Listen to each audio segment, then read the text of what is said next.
Memang membaca Al-Quran termasuk amal soleh yang banyak pahalanya. Allah Subhanahu wa Ta'ala berfirman, sesungguhnya orang-orang yang selalu membaca kitab Allah dan mendirikan sholat dan menafkahkan sebahagian dari rezeki yang kami anugerahkan kepada mereka dengan diam-diam dan terang-terangan, mereka itu mengharapkan perniagaan yang tidak akan merugi, agar Allah menyempurnakan kepada mereka pahala mereka dan menambah kepada mereka dari karunia-Nya. Sesungguhnya Allah Maha Pengampun lagi Maha Mensyukuri. Al-Quran Surah Fatir ayat 29 hingga 30. Allah Subhanahu wa Ta'ala mencintai hamba yang meminta kepadanya. Bahkan karena cintanya, Allah memberi bonus berupa ampunan dosa kepada hambanya yang berdoa dan meminta. Allah berfirman dalam sebuah hadis qudsi, wahai manusia, selagi engkau berdoa dan berharap kepadaku, aku mengampuni dosamu dan tidak aku pedulikan lagi dosamu. Hadis riwayat Tirmizi. Makhluk-makhluk yang tak bernyawa itu tahu bahwa kiamat akan terjadi pada hari Jumat.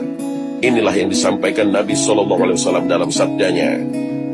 Pada hari itu Jumat akan terjadi hari kiamat.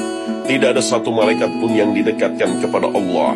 Tidak juga langit dan bumi, angin, gunung dan lautan, melainkan semuanya takut pada hari Jumat.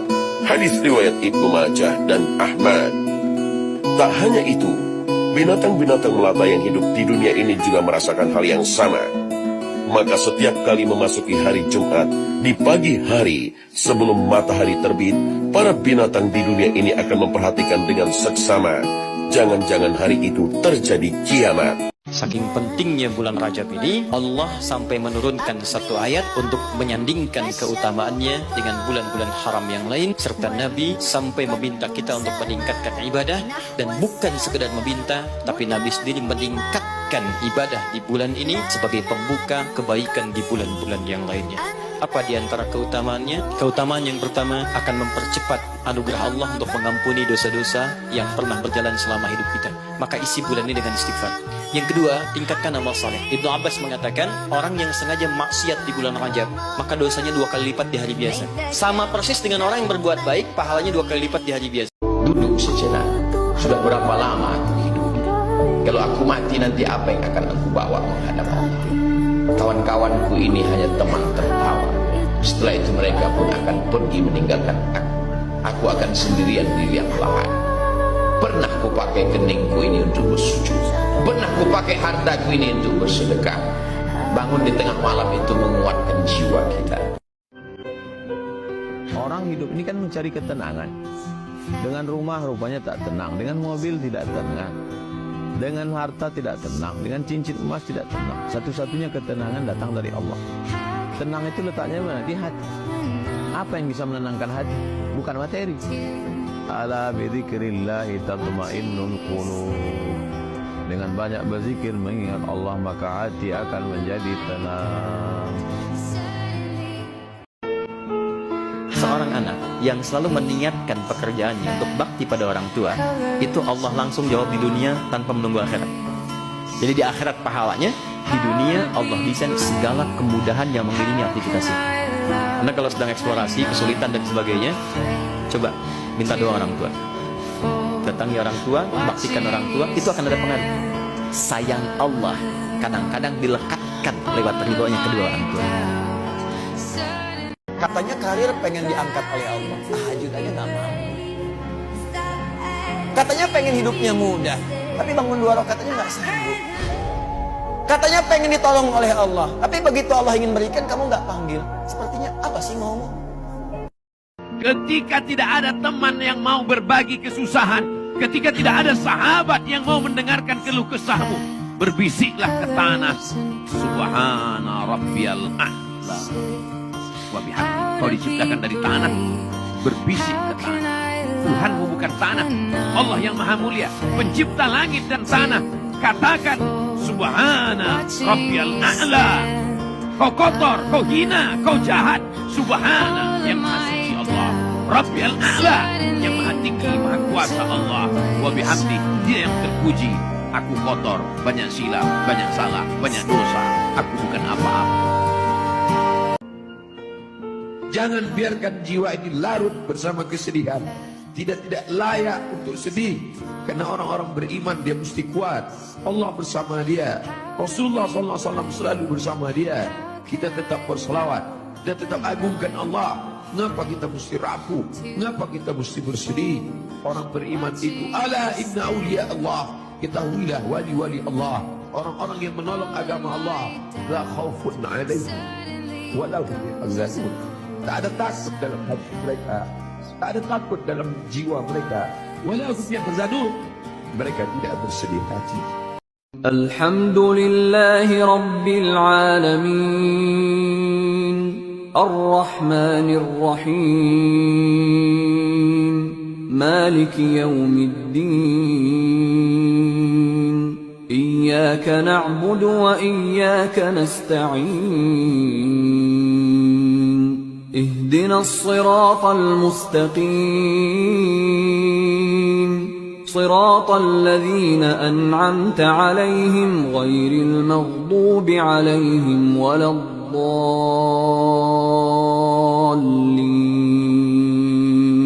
اذهب إلى فرعون إنه طغى قال رب اشرح لي صدري ويسر لي أمري واحلل عقدة من لساني يفقه قولي واجعل لي وزيرا من أهلي هارون أخي اشدد به أزري وأشركه في أمري كي نسبحك كثيرا ونذكرك كثيرا إنك كنت بنا بصيرا. ومن أظلم ممن افترى على الله كذبا أو كذب بآياته إنه لا يفلح الظالمون. ويوم نحشرهم جميعا ثم نقول للذين أشركوا أين شركاؤكم الذين كنتم تزعمون. Dalam bertaubat, Allah Subhanahu wa Ta'ala mensyariatkan kepada kita sholat taubat. Lalu bagaimana caranya? Apakah sholat taubat harus terus-menerus dilakukan saat seseorang bertaubat? Para ulama 4 mazhab sepakat bahwa bertaubat merupakan kewajiban setiap orang yang melakukan dosa, baik itu setelah melakukan dosa besar maupun dosa kecil. Namun jika seseorang melakukan dosa besar, maka taubatnya tidak cukup hanya dengan membaca istighfar saja, melainkan ia juga disunnahkan untuk melakukan sholat sunnah taubat sebanyak minimal 2 rakaat dan maksimal 6 rakaat. Sebab dosa besar merupakan dosa yang paling dibenci oleh Allah Subhanahu wa Ta'ala. Karena itu, bertaubat dari dosa besar seharusnya dilakukan dengan sungguh-sungguh ikhlas, disertai penyesalan yang mendalam, berhenti berbuat dosa tersebut, dan berkomitmen untuk tidak mengulanginya lagi. Inilah yang disebut dengan taubat nasuha. Rasulullah SAW bersabda, tidaklah seseorang melakukan suatu dosa, lalu ia berdiri untuk berwudu, kemudian melakukan sholat 2 rakaat dan memohon ampun kepada Allah, kecuali Allah akan memberikan ampunan kepadanya. Hadis riwayat Abu Daud, An-Nasa'i, Ibnu Majah, Al-Baihaqi, dan At-Tirmizi. Anjuran Nabi pada orang tua agar tidak membiarkan anak-anaknya keluar rumah di waktu maghrib dijelaskan lebih detail oleh Nabi SAW dalam sabdanya.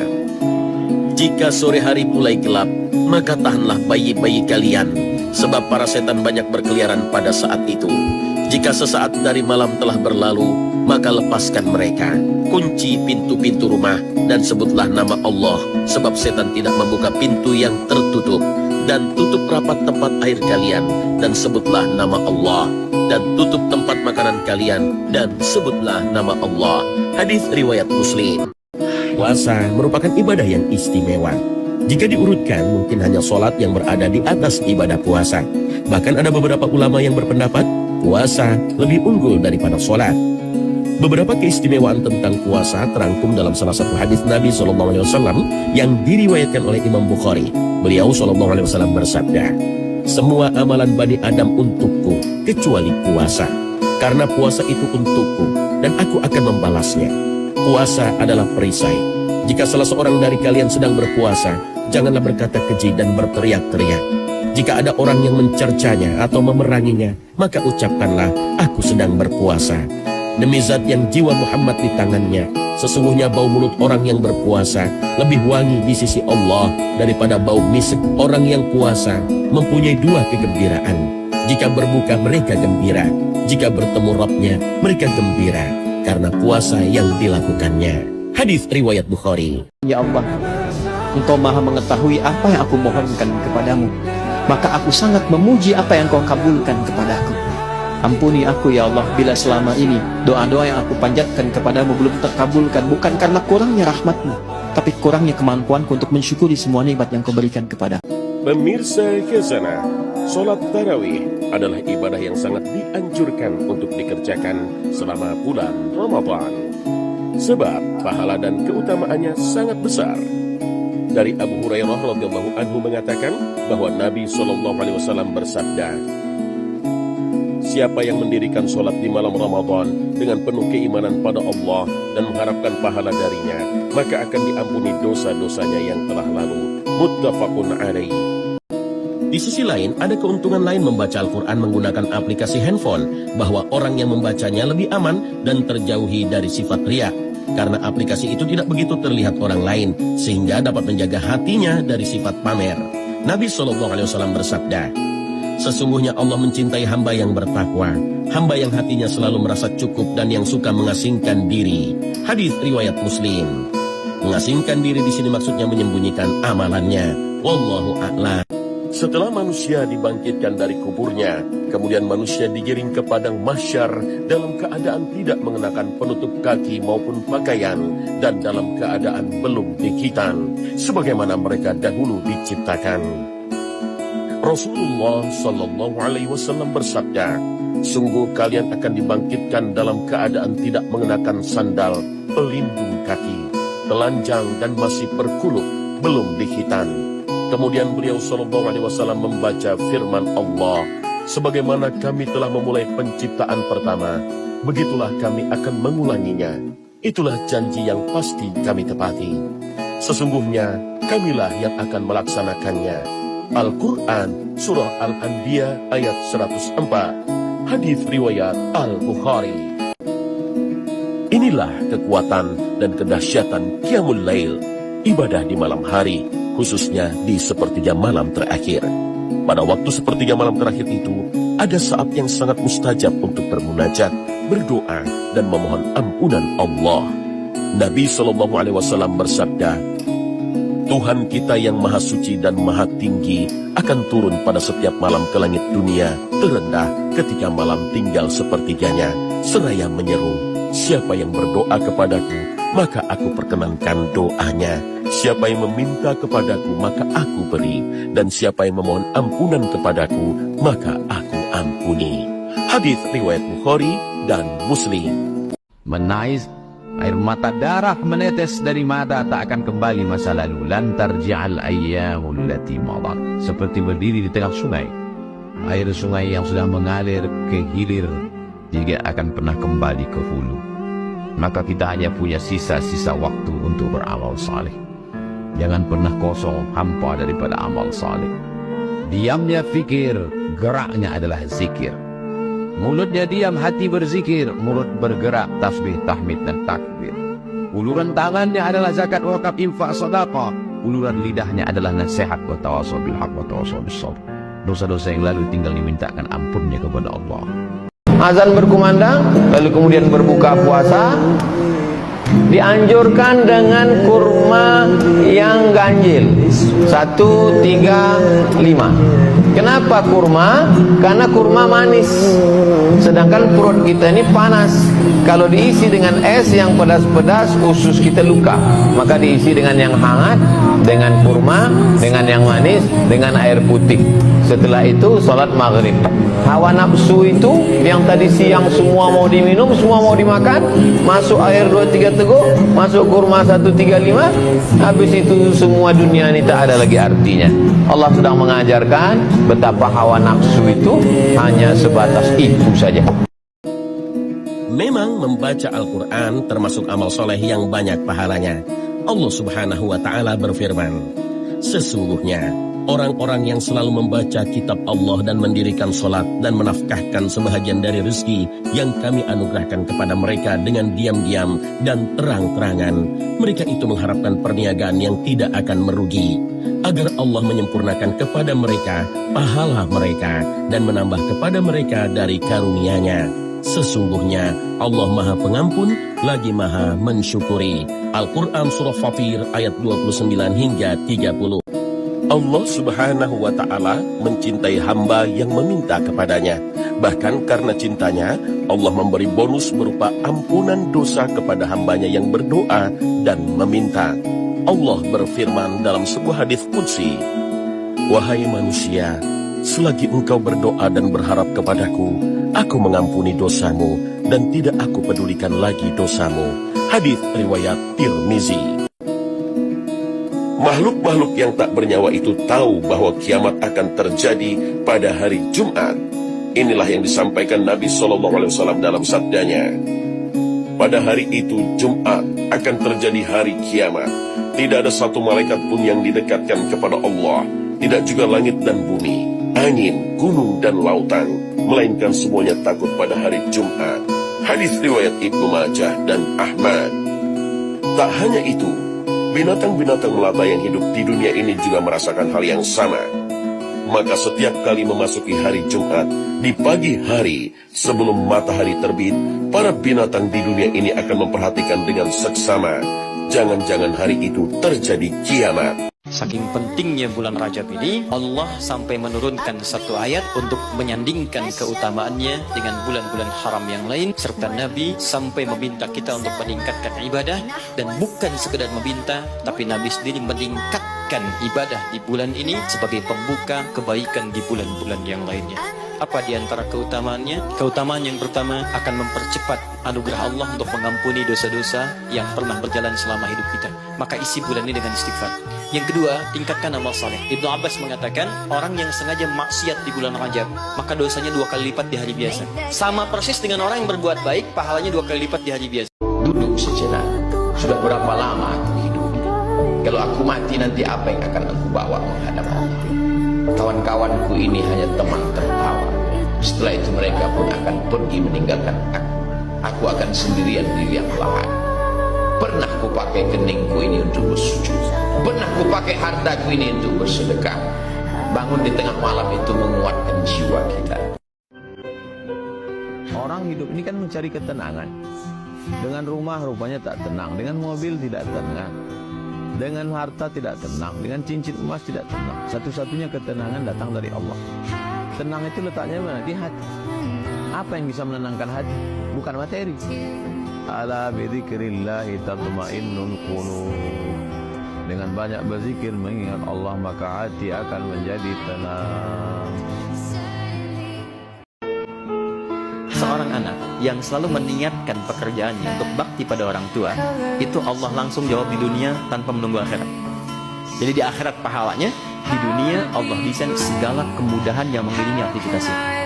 Anda kalau sedang eksplorasi, kesulitan dan sebagainya, coba minta doa orang tua. Datangi orang tua, baktikan orang tua, itu akan ada pengaruh. Sayang Allah kadang-kadang dilekatkan lewat ridhonya kedua orang tua. Katanya karir pengen diangkat oleh Allah, tahajud aja gak mau. Katanya pengen hidupnya mudah, tapi bangun 2 rakaat aja gak sanggup. Katanya pengen ditolong oleh Allah, tapi begitu Allah ingin berikan, kamu gak panggil. Sepertinya apa sih maumu?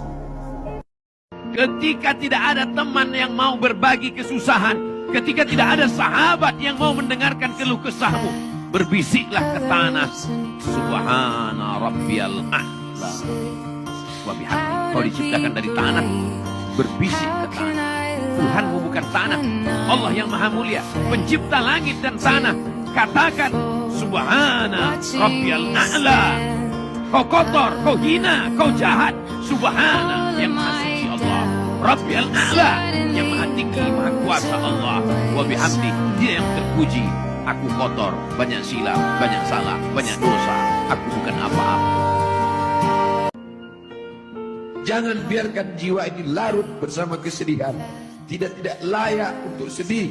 Karena orang-orang beriman dia mesti kuat. Allah bersama dia. Rasulullah SAW selalu bersama dia. Kita tetap berselawat dan tetap agungkan Allah. Ngapa kita mesti rapuh? Ngapa kita mesti bersedih? Orang beriman itu, ala inna awliya Allah, ketahuilah wali-wali Allah, orang-orang yang menolong agama Allah, la khaufun alaihim walau hum yahzanun. Tak ada takut dalam hati mereka, tak ada takut dalam jiwa mereka. Walau hum yahzanun, mereka tidak bersedih hati. Alhamdulillahi Rabbil Alamin, Ar-Rahmanir Rahim, Maliki Yawmiddin, Iyyaka na'budu wa iyyaka nasta'in, Ihdinas siratal mustaqim, صراط الذين أنعمت عليهم غير المغضوب عليهم ولا الضالين.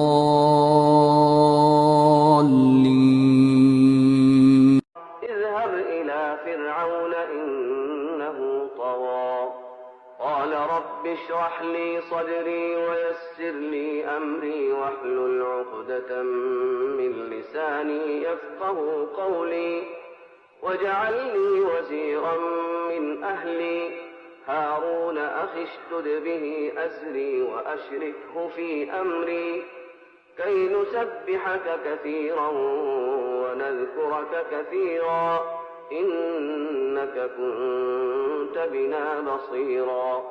ومن أظلم ممن افترى على الله كذبا أو كذب بآياته إنه لا يفلح الظالمون. ويوم نحشرهم جميعا ثم نقول للذين أشركوا أين شركاؤكم الذين كنتم تزعمون. Dalam bertaubat, Allah Subhanahu wa Ta'ala mensyariatkan kepada kita sholat taubat. Lalu bagaimana caranya? Apakah sholat taubat harus terus-menerus dilakukan saat seseorang bertaubat? Para ulama 4 mazhab sepakat bahwa bertaubat merupakan kewajiban setiap orang yang melakukan dosa, baik itu setelah melakukan dosa besar maupun dosa kecil. Namun jika seseorang melakukan dosa besar, maka taubatnya tidak cukup hanya dengan membaca istighfar saja, melainkan ia juga disunnahkan untuk melakukan sholat sunnah taubat sebanyak minimal 2 rakaat dan maksimal 6 rakaat.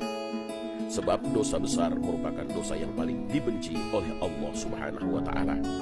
Karena itu, bertaubat dari dosa besar seharusnya dilakukan dengan sungguh-sungguh ikhlas, disertai penyesalan yang mendalam, berhenti berbuat dosa tersebut, dan berkomitmen untuk tidak mengulanginya lagi.